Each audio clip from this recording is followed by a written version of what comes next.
I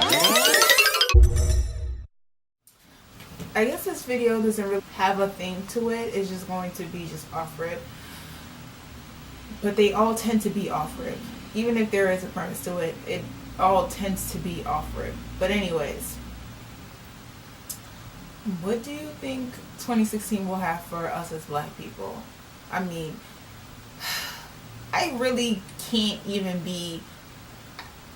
I really don't even have words for it, to be honest with you. Like, with all the police killings and all these white supremacists who are just very emboldened, there is no chill, there is no filter, there is no masking their feelings. They're just coming out like it's 1847. Like, it's back to the times there was. I'm just waiting for somebody to say they woke up with a burning cross in front of their yard and a noose hanging in front of their door. It's really back to those times. And every day you hear an innocent black person being killed, being mistreated, and it's just like,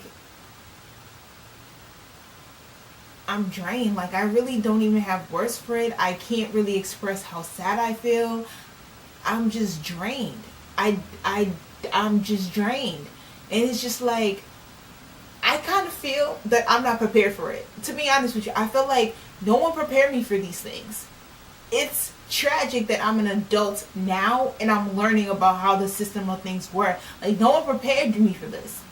People prepared me for a multiracial society where everything is changed and we're kumbaya. Like, this whole slap in the face of how reality and how the world really works, this totally took me off guard.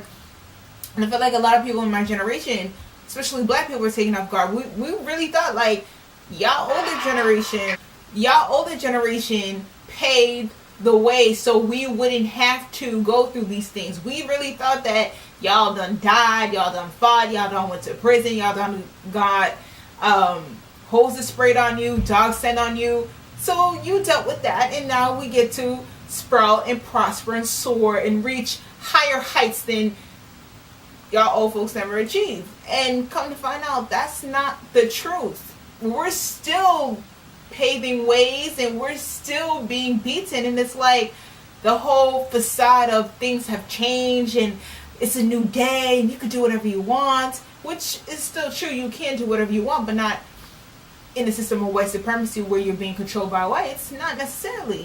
And it's just like, it's kind of like when you watch a movie and you're really deeply invested in a movie, like you're really visually stimulated by the movie, and then the person goes to sleep. Like, let's say it's a horror movie. I don't really know I'm going with this, but we'll see where I'm going with this. So let's say it's a horror movie and the person goes to sleep and they're like, oh, it's over, and then they wake up and they find out they're still in a dream. It's kind of like the same concept where you thought it was over and it's almost like, psych, it's not over, you're still being oppressed. And it's like, why didn't anybody prepare me for this? You get prepared for the MCAS, you get prepared for the driving test, you get prepared for all these things, but no one prepared you for white supremacy and racism until it happens to you. And then the thing about it is, older generation knew that it would happen. It happened to them. So why didn't you prepare your children for this? Now, what I will say is that as young black people, we really have to get our situation together. We don't have the ability to party and bullshit. We do not have the ability to trick off time. We don't have the ability to party hard and do mistakes and mess up and get pregnant early or become drug addicts and clean up. We don't have that opportunity. We cannot afford to just slip by the wayside and say, you know, in about 20 years, 30 years, 40 years, I'll get my life together. We don't have that. We don't have that. And the way things are, people are really circling their wagons. People are really getting strong, cutting a slice out of, not even cutting slices, they're baking whole pies. They got pie factories and they're making sure that you can't even be the custodian. And black people, we really need to be in a situation where we can feed ourselves. If tomorrow all these stores that are owned by white folks say, you know, you no longer can shop here, we would be starved out. Like, we need to be in a situation where we can be Amish in the sense that we can take care of ourselves. we do have a community, functioning community, an efficient